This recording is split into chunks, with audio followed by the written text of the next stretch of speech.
Beloved, there are two economies operating in this world at the same time. One is loud, fearful, and unstable. It rises and falls with headlines, markets, inflation reports, and human speculation. The other is quiet, faithful, and unshakable. One is built on numbers that change overnight. The other is built on promises that never change. Today, God wants you to see clearly the difference between Wall Street's economy and God's economy, because your breakthrough in 2026 depends on which system you choose to trust. Wall Street says, if conditions are right, you can prosper. God says, if your heart is right, I will prosper you even when conditions are wrong. The world teaches you to chase money, but God teaches you to chase purpose, obedience, and faith. When you align with God's economy, money no longer controls you, it serves you. Wealth is no longer your master, it becomes a tool in your hands.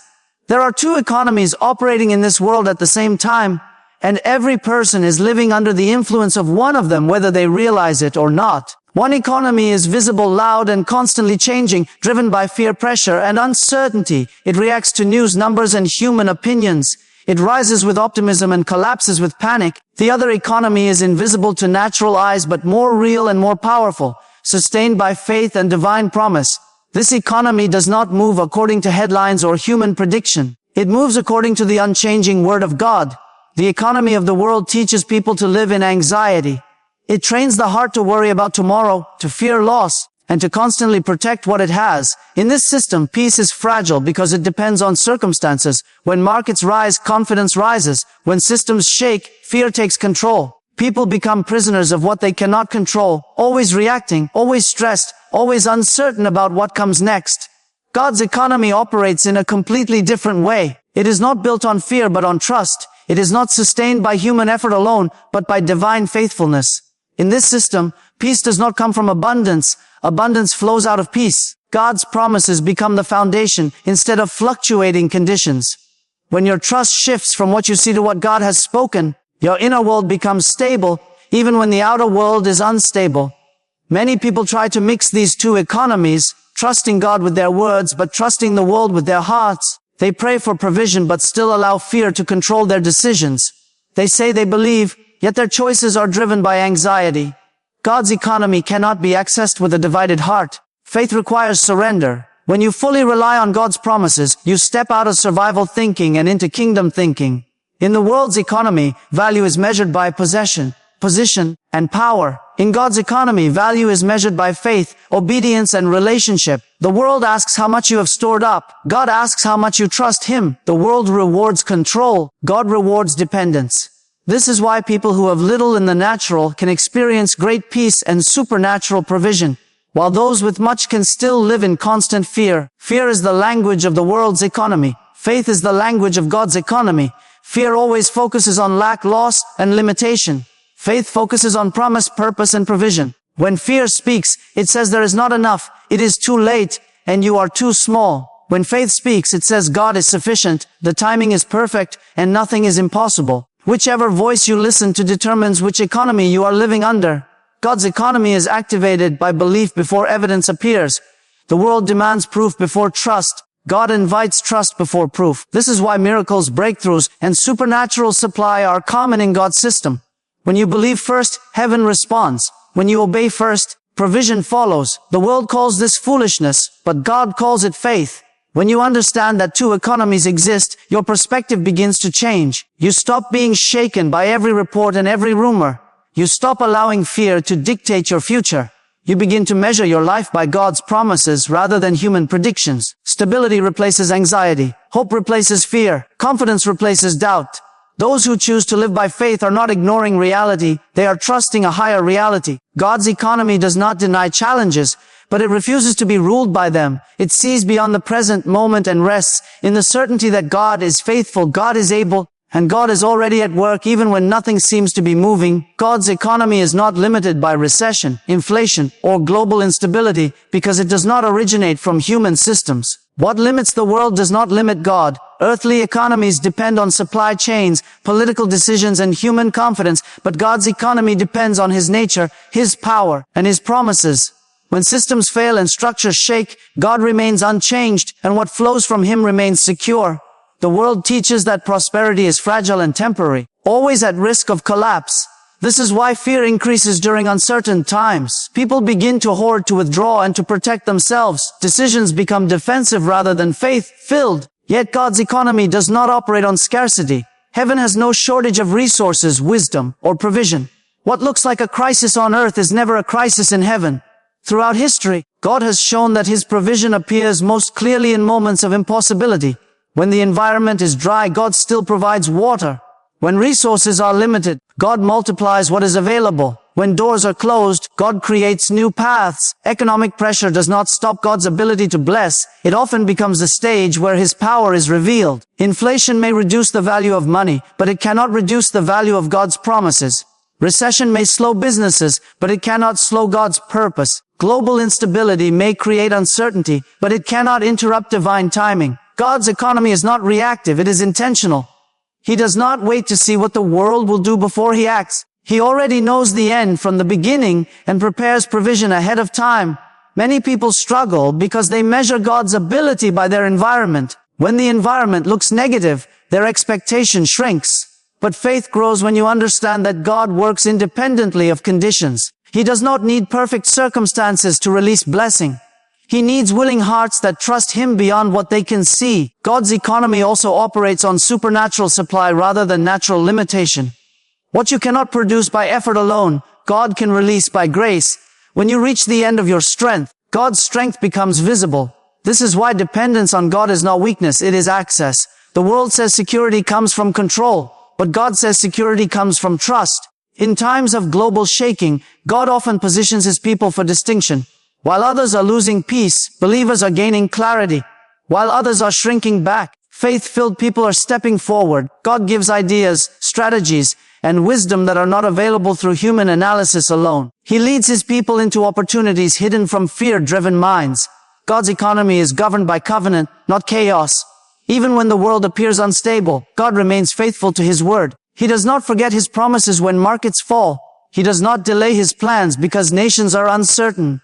What He has spoken still stands, and what He has promised will still come to pass. When you stop looking to the world as your source and begin to look to God, fear loses its grip. Peace replaces anxiety. Confidence replaces uncertainty.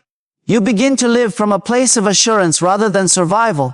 God's provision may come through unexpected channels, but it will always arrive on time. Those who trust in God's economy are not immune to challenges, but they are anchored in something unshakable. They understand that, while the world may be limited, God never is, and because He is their source, limitation does not have the final word. Faith and obedience are the true currency that unlock heaven's provision, not effort alone, not intelligence, and not human qualification. In God's economy, access is not granted to the strongest or the smartest, but to those who trust Him and follow His voice. The world teaches that results come from control and calculation, but God teaches that results flow from surrender and trust. When faith is present, heaven responds, and when obedience follows, provision is released. Faith begins where human certainty ends. It is the confidence to believe God even when there is no visible evidence. Many people wait to see before they believe, but in God's economy, believing comes first. Faith is not denial of reality, it is alignment with a higher reality. It chooses to stand on God's promises rather than on fluctuating circumstances. This kind of faith moves the heart of God and activates what has already been prepared in the spiritual realm. Obedience gives direction to faith. Faith without obedience remains passive, but obedience turns belief into action. When God speaks, obedience is the bridge between promise and manifestation. The instruction may seem simple, illogical, or even risky, but obedience opens doors that reasoning alone can never unlock. God often uses small acts of obedience to release great outcomes because obedience proves trust. In the world system, people are rewarded for efficiency, strategy, and advantage. In God's system, people are rewarded for faithfulness. Obedience is not about understanding everything. It is about trusting the one who understands everything. When you obey God, you are declaring that His wisdom is greater than your own. This is why obedience carries power. It places your life under divine covering and divine order. Many believers desire blessing but resist instruction. They want God's results without God's process. Yet heaven responds to alignment, not convenience. God's economy cannot be manipulated. It must be honored. When you obey even when it is uncomfortable, you position yourself for supernatural provision. Heaven recognizes obedience as seed, and every seed produces after its kind. Faith and obedience also protect you from unnecessary loss. God sees dangers you cannot see and delays you when rushing would harm you. Sometimes obedience feels like limitation, but it is actually protection. What you avoid by obeying God may be more valuable than what you gain by disobeying Him. God's instructions are not meant to control you but to preserve you. In times of uncertainty, faith keeps your heart steady and obedience keeps your steps ordered. You may not know the full picture, but each step of obedience reveals the next. God rarely shows the entire journey at once. He asks for trust today, and when you respond, He releases clarity for tomorrow. This is how heaven guides its people.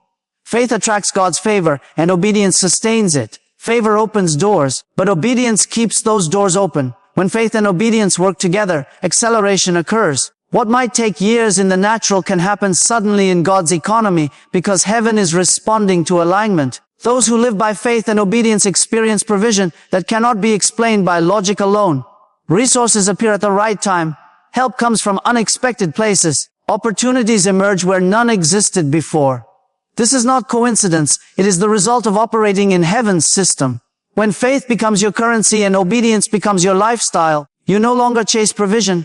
Provision follows alignment, and heaven supplies what obedience requires. Giving in God's economy is seed, not loss, and it always produces multiplication because heaven's system operates on spiritual laws rather than human logic. The world teaches people to hold tightly to what they have, especially in uncertain times, believing that security comes from accumulation. God teaches His people to release in faith, understanding that what is placed in His hands never returns empty. When you give with the right heart, you are not losing resources, you are positioning them for increase. Seed carries potential that is hidden until it is released. As long as seed remains in your hand, it cannot multiply. It only multiplies when it is sown. In God's economy, giving is an act of faith that acknowledges God as the true source. It declares trust in His ability to provide beyond what you can see. This is why giving breaks fear. Fear says, what if there is not enough? Faith says, God is more than enough. Many people misunderstand giving because they see it only as a financial transaction. In reality, giving is spiritual alignment. It connects your heart to God's purpose and positions your life under divine flow. When your resources are aligned with heaven, heaven responds. Giving is not about the amount. It is about obedience and trust. God looks at the heart, not the size of the gift. In the world system, multiplication comes through accumulation and control. In God's system, multiplication comes through release and trust. This is why the act of giving often precedes breakthrough. When you sow in faith, you are participating in a divine exchange. You release what is temporary and receive what is eternal in return. God multiplies not only finances but peace, wisdom, favor, and opportunity. God's economy ensures that every seed produces after its kind. Seeds of generosity produce harvests of provision. Seeds of kindness produce harvests of favor. Seeds of obedience produce harvests of breakthrough. Nothing given to God is ever wasted. Heaven keeps perfect record, and every act of faith is remembered. Giving also trains the heart to stay free from greed and fear.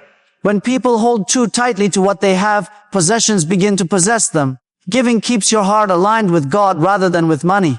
It reminds you that wealth is a tool, not a master.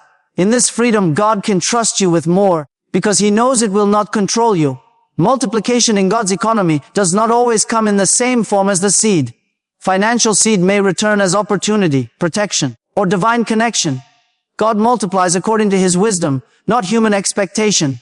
The harvest may come through unexpected channels, but it will always be sufficient and timely. Some people delay giving until they feel secure, but in God's system, giving creates security. It opens the door for supernatural provision and divine protection. When you sow during difficult seasons, you are declaring confidence in God's faithfulness rather than in circumstances. This kind of faith moves heaven. Giving is also a declaration of partnership with God. It says you trust Him to build your future. It says you believe His promises more than present conditions. When God sees this level of trust, He responds with increase that goes beyond natural calculation. Those who understand giving a seed live with expectation rather than fear. They do not see loss, they see opportunity. They do not see sacrifice, they see investment. Their lives reflect a continual cycle of sowing and reaping, release and return, faith and provision, because they are living according to heaven's system of multiplication. Alignment with God brings favor, acceleration, and supernatural opportunities that cannot be produced by effort alone. Many people work hard, plan carefully, and strive consistently, yet still feel as though they are moving slowly or facing invisible resistance. Effort without alignment creates exhaustion, but effort joined with God's will creates momentum. When your life comes into alignment with God, resistance begins to fade and progress becomes natural. Favor is the result of alignment. It is God's hand resting on your life, causing doors to open that you did not force and connections to form that you did not manipulate. Favor cannot be earned through human striving. It is released when your heart, priorities, and actions are in harmony with God. When God's favor is present, you do not have to compete for space. God creates space for you. Acceleration happens when God removes delays that were never meant to be permanent. Some delays exist because timing is not yet right, but others exist because alignment is missing. When alignment comes, movement increases. What once took years can happen in months. What seemed stuck suddenly begins to move. This acceleration is not rushed or chaotic. It is ordered and purposeful. Supernatural opportunities often appear ordinary at first. They come as conversations, ideas, invitations, or simple instructions. Alignment sharpens spiritual sensitivity so you can recognize these moments. When your heart is aligned with God, you are able to hear His guidance more clearly. You sense when to move, when to wait, and when to speak. This awareness protects you from missed opportunities and unnecessary detours. The world teaches people to chase success, but God teaches people to follow Him. When you chase success, you become anxious and impatient. When you follow God, success follows naturally. Alignment shifts your focus from outcome to obedience. You begin to measure progress not by speed but by faithfulness, and this perspective brings peace even during growth. Many people resist alignment because it requires surrender. God may ask you to release certain habits, relationships, or mindsets that limit your future. This release can feel uncomfortable, but it creates space for greater things. God never removes something without intending to replace it with something better. Alignment always leads to increase, even when it begins with pruning. When alignment is present, protection also increases. God redirects you away from paths that would lead to loss and positions you where provision flows. Some opportunities that look attractive may carry hidden harm. Alignment keeps you from being distracted by what is good but not God's best. It helps you say no to what delays your destiny. Favor also attracts helpers. God sends people into your life at the right time to support your purpose. These connections are not accidental. They are divinely arranged. Alignment places you in the right environments, where your gifts are recognized and your contributions are valued. You do not have to promote yourself when God is promoting you. Acceleration in God's timing never violates character. God increases speed without sacrificing integrity. He builds foundations strong enough to sustain the blessing. Alignment ensures that growth does not outpace maturity. This is why God often works on the heart before He changes circumstances. When you live aligned with God, life becomes less about struggle and more about cooperation with heaven. You are no longer pushing against closed doors but walking through open ones. You are no longer guessing. You are being guided. Favor rests on your decisions. Acceleration follows your obedience. And opportunities unfold according to divine design. Because alignment connects your life to God's flow of purpose and provision. Your 2026 wealth breakthrough begins by trusting the source over earthly systems. Because where you place your trust determines the flow of your life. Many people look to systems, institutions, employers, or markets as their source. And when those systems shake, their peace collapses with them. God never intended for His people to depend on temporary structures for security. He intended them to depend on Him, the unchanging source who remains faithful in every season. Earthly systems are channels, not sources. A channel can change, dry up, or be replaced, but the source never fails. When you mistake the channel for the source, fear enters your heart. You begin to panic when circumstances shift. You begin to compromise when pressure increases. But when you understand that God is your source, you remain calm even when channels change, because you know provision does not come from one place. It comes from God. Trusting the source requires a renewed mindset. The world trains people to rely on what they can see, measure, and control. God invites His people to rely on what He has spoken. This trust is not passive. It is active confidence in God's faithfulness. It shapes how you make decisions, how you respond to challenges, and how you plan for the future. When trust is placed in God, fear loses its authority. Many people pray for breakthrough while still clinging tightly to earthly security. They ask God to bless them, yet they refuse to release control. True trust begins when you are willing to obey God, even when it feels risky. This is where transformation starts. When you step out in faith, God steps in with provision. Heaven responds to trust with movement. As 2026 approaches, God is calling His people to lift their eyes higher. The noise of the world grows louder during times of uncertainty, but God's voice becomes clearer for those who are willing to listen. Trusting the source means tuning out fear-driven messages and tuning in to divine direction. It means allowing God's word to shape your expectations rather than headlines and opinions. When God is your source, provision often comes in unexpected ways. He may use people you did not anticipate, opportunities you did not plan for, or ideas you had never considered. This keeps your faith active and your heart humble. You learn to recognize God's hand rather than taking credit for outcomes. Gratitude increases because you know the breakthrough was not produced by human strength alone. Trusting the source also brings rest. Striving decreases when trust increases. You no longer feel pressured to force outcomes or manipulate situations. You do your part faithfully and leave the results in God's hands. This rest does not mean inactivity. It means confidence. You work with peace rather than anxiety, knowing God is working beyond what you can see. God's desire for your breakthrough is not rooted in greed but in purpose. He blesses so that you can steward, serve, and impact others. When you trust Him as your source, your motives are purified. Wealth becomes a tool rather than a goal. Provision becomes a means to fulfill calling rather than a measure of worth. Those who trust the source are not shaken when systems change. They remain steady when others panic. Their confidence is anchored in God's character rather than circumstances. As trust deepens, clarity increases. Decisions become wiser. Steps become ordered. Opportunities align with purpose. Your 2026 breakthrough is not waiting on the world to improve. It is waiting on a shift in trust. When you move your confidence from earthly systems to the eternal source, you step into a flow of provision that cannot be interrupted, because what God supplies is sustained by His power and guided by His purpose.